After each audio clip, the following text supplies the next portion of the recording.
Welcome back to the Trench Talk Show. I'm Tanner Gilson here with Tony V and Sam Nelson. We want to just quickly thank everyone for already watching our first episode. If you're not following social media, please see the links below that go to our Twitter, Instagram, and TikTok accounts.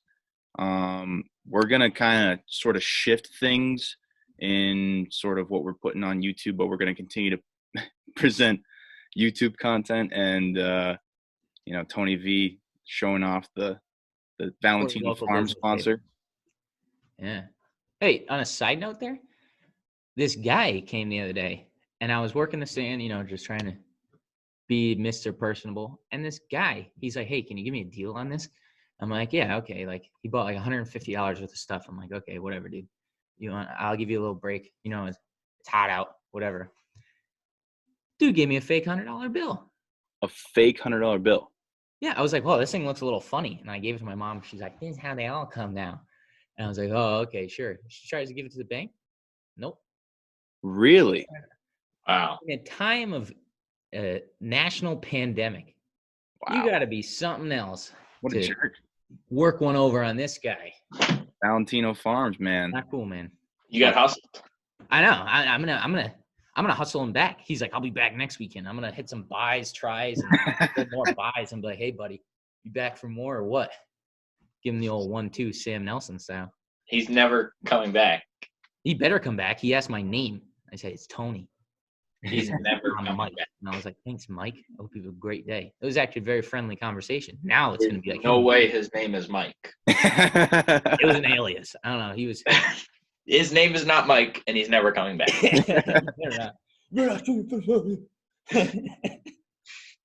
All right. Anyways, Tanner, go back to your all right. Business. Anyways, there's obviously a lot going on right now in the world, and I think we would be making a mistake if we didn't, somehow recognize what's actually happening. I think it's kind of unique the way that we're kind of set up. Sam as a current college football player, me and Tony as former players, but Sam's in it right now, and I kind of want to kick it to Sam with a lead-off question with everything. You're in it, Sam, right now, and you're in a program. What, with everything going on with the coronavirus, what in a lot of ways, how have you seen things shift from like trying to building a program perspective, especially from the off season, which we know is, the grind of winter conditioning, spring ball, everything in between, meetings. Obviously, I know that this has definitely impacted the entire situation. Yeah, I mean, I'm not going to say that it's been worse, but it's just been different. Usually spring ball is a time where you get to hone some of those techniques that us as linemen talk so much about, those first two steps and that punch off the ball. So, trying to do that on your own at home. I got some stuff set up in the basement that I've been working on. And, it's a little unfortunate as an entire offense. We were hoping to put some new wrinkles in, We were on the triple. We were going to throw in a couple twists here or there, open it up, let the big boys move. But, we're just getting back to basics without spring ball. And, I couldn't be happier. I love 4 yards in a cloud of dust football. So, I mean, I'm not going to say it's worse. It's just been different. I'm getting to know a lot of the guys on the team better, some of their home situations where you don't really get to see that at school. So I'd say that's a positive. So it's had its positives and its negatives, but, I think as offensive linemen, kind of taught to deal with this stuff, we're the toughest guys on the field, we overcome it. I think kind of going, I was thinking about this earlier, actually, how we used to always say, like, don't joke about switching to offensive line, because as soon as you joke about it, it's already become a reality. And I remember, I think it was sophomore year when you came in, right, Tan? Yep. You were down with the linebackers. I was like, oh, Tanner. And you're like, sure enough, the next spring ball, it was a reality. So I think spring ball is a big part of it, especially at the D3 level, where you can hone those skills, and it's all technique based. But I think missing that, but you get to bring in all the incoming freshmen, Sam, are in your Zooms, and they kind of get to know you, be relatable off the jump here. I mean, I feel like it's got its pros and cons, but you're kind of missing out on a big part of the year. You know what I mean? Oh yeah, definitely. Which there's nothing you could do about it. But this whole thing is just crazy, and it's tough, especially in a time where no one knows what's going to happen tomorrow, never mind in 6 weeks or 6 months. So Definitely. it's enlightening for everybody for sure. And I'm sure Tanner could attest, like being home for senior spring, and next thing you know, you're making a podcast. So things come in a whirlwind, but that's not how a it bad happens. thing. I mean, I know like communication is huge, especially for the O line, right? You know, we always got to communicate calls and stuff like that. So I definitely think it's a good thing that, you know, we have these Zoom meetings to stay in contact with and to keep that relationship, you know, try and kind of stay connected to teams. And I'm sure, you know, Sam's going through that right now for sure. Yeah, and that's something we're trying to give you guys. You know, you're missing football right now. We're trying to give you a little bit of a, you know, just guys talking football. Yeah. Nothing better. Yeah, and kind of going off that, I think the biggest thing about all this and what we're trying to shift with this show is this should be an open line between viewer and speaker, because in a sense, we're kind of all the speaker here. We don't really know what we're doing in the world just as much as you guys watching at home. So if anybody wants to get on, talk to us, talk football, ask questions, you could be in our DMs and Twitter or Instagram or watching the silly TikTok videos. But not silly. That's Tanner's domain. I'm not going to take a shot at him there. That he has the least serious social media page out of the three of us here. But I think at this time, it's good to just kind of go with the flow of everything and kind of look back on some stuff, which we get to do as alumni, and Sam gets to do sitting with all his giant stuff behind him. So yeah, somewhere on a beach, baby. Yeah. Another day in paradise. Something crazy you brought up was how Tanner moved to offensive line. Did you see that video by Mark Schlereth on Twitter where, like, once you get moved to O-line, there's nowhere to go? Yeah. There you is better figure it out. Yeah. I mean, you can maybe move from like guard to tackle or move around or anything, but that's it. Like, yeah. You guys aren't athletes. It's okay. Well, you know how hard it is to do some of these things. That was such a great video by him. Great video. If you guys haven't seen it, I suggest going on Mark Schlereth's Twitter. We retweeted it. Sam, the Twitter mogul over here, retweeted it back out for our viewers. So we can relate with everything he's saying, and that's kind of what we're trying to talk about in this show, which is great.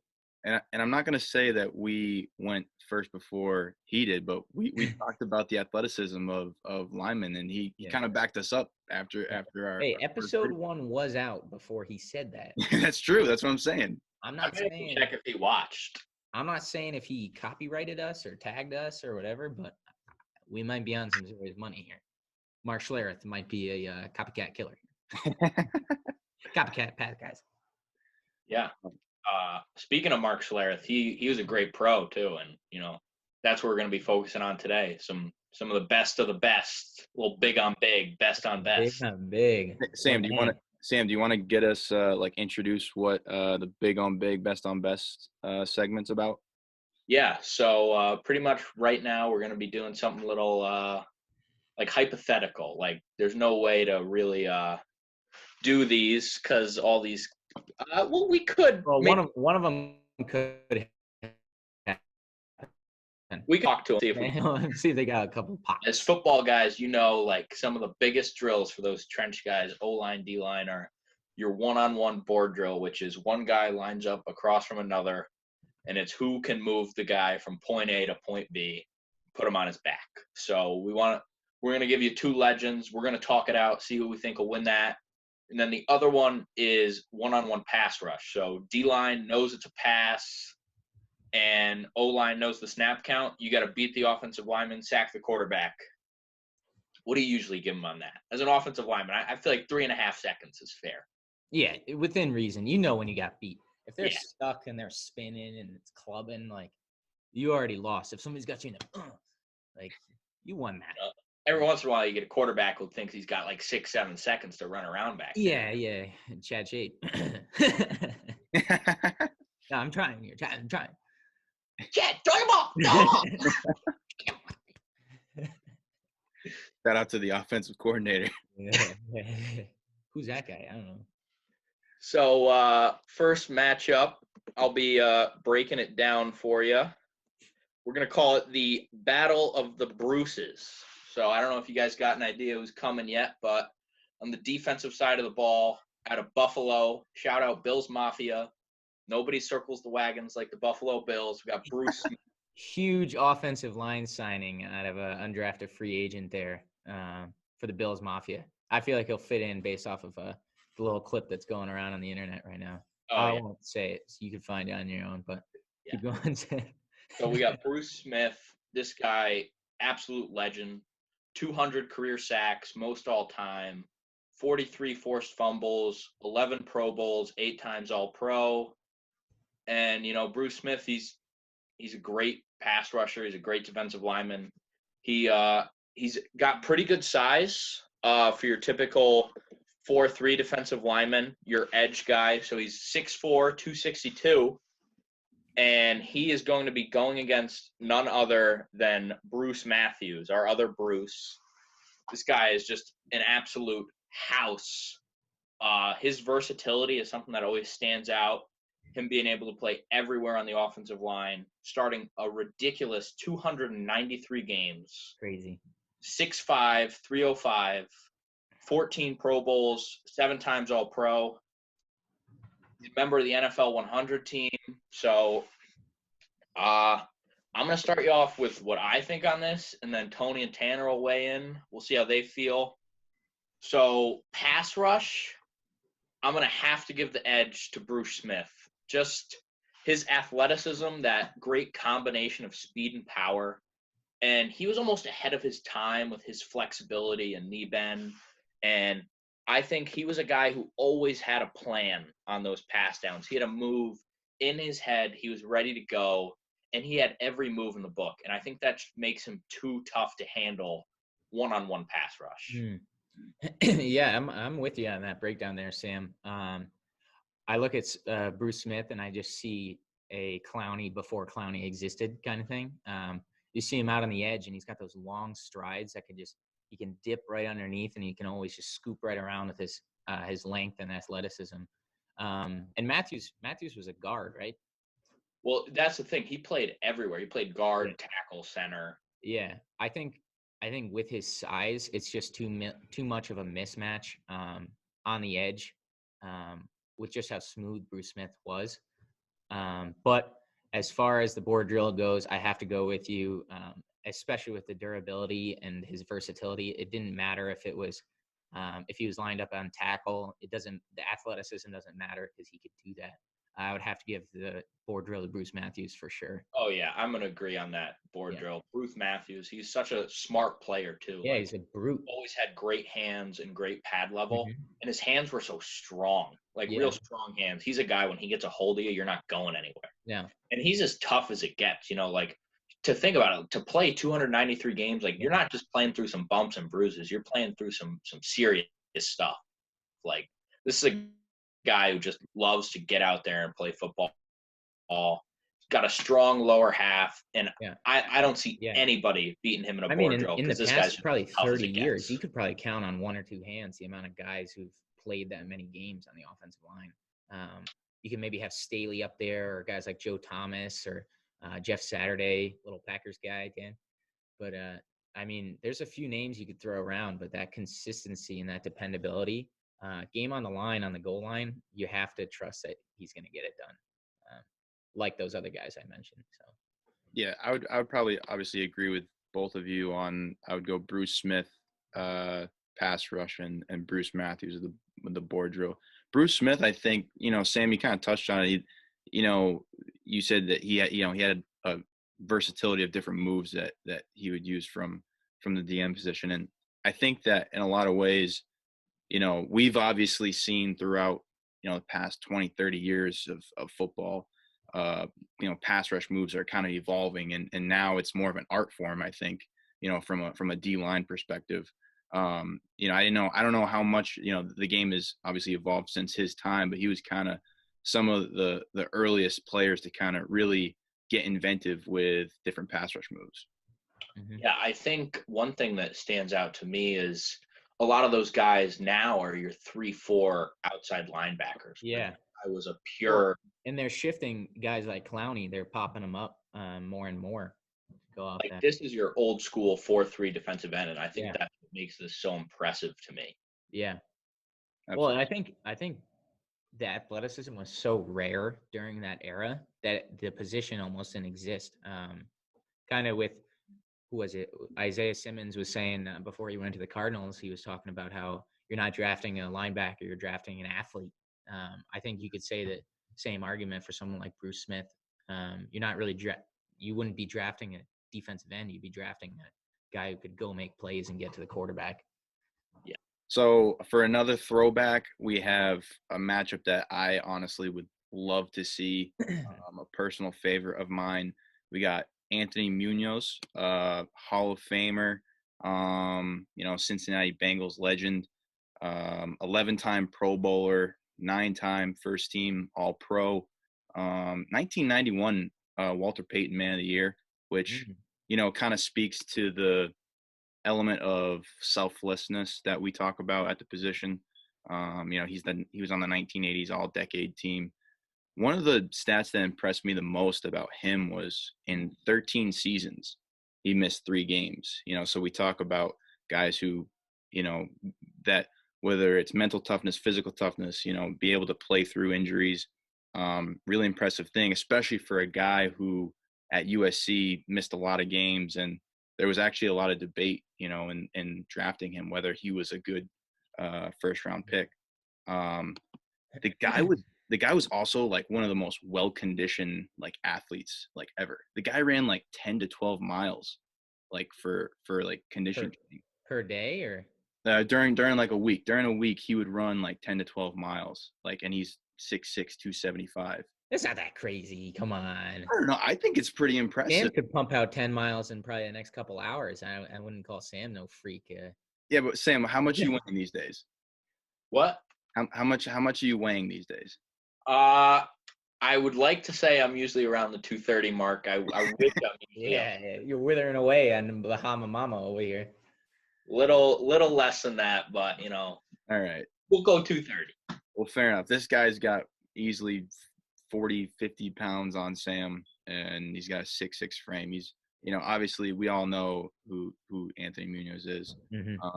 A 2-sport college athlete at USC, baseball player also. So we know he's athletic and he moves so well at the left tackle position. And then we got the matchup against Reggie White, who is Go Pack Go. Go Pack Go. Technically, Go Eagles. He did spend part of his career there also. The Minister of Defense. And Reggie White is a personal favorite of mine as a Packers fan. 198 career sacks, second to Bruce Smith. He's known, Brett Favre talked about he's one of the best players that I've played with or against. And one of the statements that got me the most was Jason Whitlock, who made this statement that said that Reggie White was a more feared pass rusher than LT. And for some reason, like, that really stuck out to me, because we all know LT is a legendary pass rusher. Obviously, Sam, as a Giants fan, you understand that. And and I just really was shocked by that. I went with Anthony Munoz on pass rush. I think his frame, I think he would do a good job off the edge. Even though I think Reggie White is got great moves, and the one thing about him was he never had one particular move that he focused on. He had he did have that legendary hump technique. Hump. Yeah. Get him leaning one way, a little shot put past him. That was a work of art. That was beautiful. Great inside hand, strong inside arm, clubbed him. But I think board drill, I got Reggie White. One of the things that I was shocked that, I was watching some Eagles film and they had him playing a head up shade. They had him playing, different shades in a zero technique at times. And like, obviously we all know he could play any technique on the D line. I'm gonna have to go the other end on you here, Tan. I'm gonna have to disagree. Half disagree. I'm gonna take Reggie White in both. You watch the clip of that hump. You take him. He's literally taking grown men's momentum and shot putting them by and throwing them into the lap of the quarterback. One of my favorite all-time pass rushing clips is when he's playing against the Vikings and Chris Carter tries to block him from wide receiver, and he literally takes him and throws him like a rag doll. And I think that just kind of sums up his power. And he had the ability to bump down into a 2 or 3 tech and just bull rush, tough charge. What kind of Munoz was the technician finesse kind of guy. I don't think you can argue the strength that Reggie White had, both on the perimeter with that patented move and on the inside with just that overall toughness and strength. I'd probably go. I think Reggie White in the board drill, without a doubt. I think his strength is just a lot greater than Munoz, and Munoz was more known as a pass blocker than a run blocker. Real great pass blocker, and I just don't think Munoz matches up very well with Reggie White. Like he would be better almost in today's age blocking some of those edge rushers who are more speed guys. Yeah, like a Bruce. I like Reggie White with his power. I don't think Munoz would be able to handle that power. So I'm going to agree with Tony and go Reggie White on both. The Minister of Defense. The Minister of Defense. The stats don't lie. It was crazy to me to look at how good he was, and you think a guy who was that mean, that good at the game of football was like a mean dude, but he's he's actual minister. It was crazy. Crazy. Just two guys I think that really were considered great teammates. Yeah, and I think that's what is so awesome about interior linemen, especially, and offensive linemen, is they're usually not bad character guys. Like the commercial of Mean Joe Green with the Coca-Cola, "Hey kid," you know what I mean? It's just that's what it was. You call yourself the Steel Curtain or the Purple People Eaters or whatever you want to say, and yet these guys come around, they're like, "Oh, let's do a Coke commercial." Let's Yeah, we got Munoz, who was NFL Man of the Year. Yeah, character guys. I mean, JJ Watt, Walter Payton Man of the Year. You got guys who are just selfless people, which is why it's so great. And we're gonna bump it up for the last one here, a little modern day action, which has not happened yet, but fingers crossed. I think everyone would kind of roll over like a little kid again if they saw this. We got Aaron Donald with the LA Rams and Quentin Nelson with the Indianapolis Colts. Both guys, they match up pretty evenly as far as their combine goes, which I know sounds a little ridiculous because Aaron Donald came out in 2014 and Quentin Nelson came out 2 years ago. But when they came out, they had just an inch difference in arm length, same exact reps on bench, and Aaron Donald was a little bit faster on the cone drill, which I think those are three of the biggest things when it comes to offensive and defensive line. You're talking wingspan, you're talking strength, and you're talking quickness. But to be fair, on Aaron Donald's behalf, he was number 1 in 2019 on the top 100, which I don't know how many 3 techs we've ever seen hold that title, which is crazy. And in his first year out of the draft, he had 9 sacks. In 2018, he had 20 and a half. And then last year, he had 12 and a half. So he's definitely gotten better since the combine. I mean, you see the knife training. You see we posted a clip on the Instagram and Twitter of the bag drills he does. The guy's a freak, absolute freak. Dedicated to his craft. He's always getting better. Seems like he's getting better every year. Every year. You saw him come out of Pitt kind of like a young man, and now he's just a monster. He's not. I don't even know if you can consider him a human at this point. But on the flip side, Quentin Nelson, he missed the top 100 in 2019, which, to be fair, 2018 was his rookie season. He was first team All Pro. He's been first team All Pro both years. But he's just a nasty, nasty man.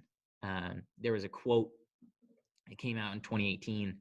And he literally said, he's like, as a blocker, my mindset is being dominant. He's like, you have guys that are dominating the NFL right now in Aaron Donald. You need guys to stop them, and I think I'm one of those guys. So you're like giddy. You're like, I want to see this matchup. He already called him out indirectly.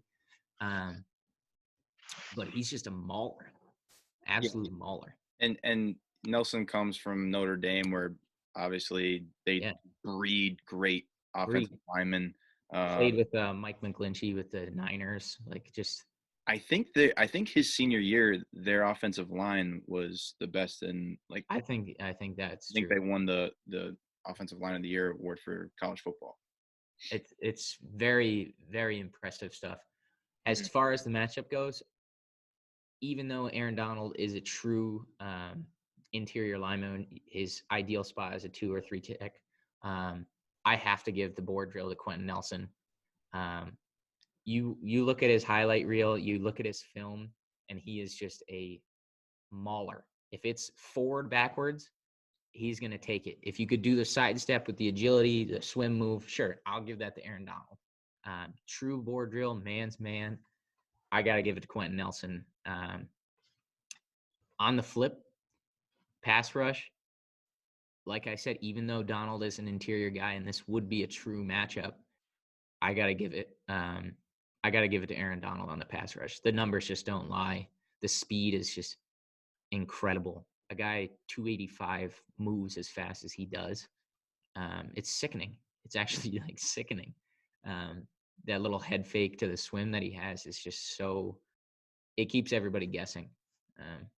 Yeah, I'm gonna agree with you, Tone. I think Aaron Donald's like just speed and finesse, and his hands are so impressive. As you said, we've all seen the knife video of him. You know, whether they were real or fake or not, I don't know. But you know, you can see that the guy takes time to work at his craft. He's one of the best pass rushers in the NFL, and yeah, I got him on the pass rush, and I'm gonna agree with you on Nelson too with the board drill. I just think that he is a great interior lineman, and that is big on big football board drill. There's no escape. I'm gonna agree with the pass rush. I think Donald embarrasses Nelson on the pass rush. Actually, you can't block him one-on-one. Too fast, too strong. He's too flexible. His hands are unreal. And board drill, I'd also go Aaron Donald easily. You guys are disrespecting him like he's not the best player in the league right now. Yeah, but Donald doing this since he came into the league. He is so fast with his hands. He is off the ball in your chest, driving you back. He's the best player because he's the best playmaker. I'm talking straight up forward, backwards. You have to take Quentin Nelson. I'm taking Donald. He's under him, and he's getting his hands on him first. There's a clip of him blocking Chris Jones from the Kansas City Chiefs, who has easily 30, 40 pounds on Aaron Donald, and he buckles him. Are you comparing Chris Jones to Aaron? No. I'm not. I'm saying pure size and strength. Quentin Nelson overpowers him every day of the week. A board drill is not just about power. You got the technique, too. Donald is getting his hands on him first, driving his feet, and driving Quentin Nelson back. To me, I think the board drill is probably the closest comparison we can find to like a third and short, fourth and short scenario where offense needs a first down, defense needs a stop. I take Quentin Nelson in that scenario. Hey, who knows? Maybe we'll get a matchup this year. Who knows what's going to happen? I know what would happen when we get that matchup. Okay, yeah. It would embarrass Quentin Nelson. We're going to snapshot this moment, Sam, and then I'll throw it right back in your face. I really hope the Colts try and one-on-one block him. I would love that. They're going to have to.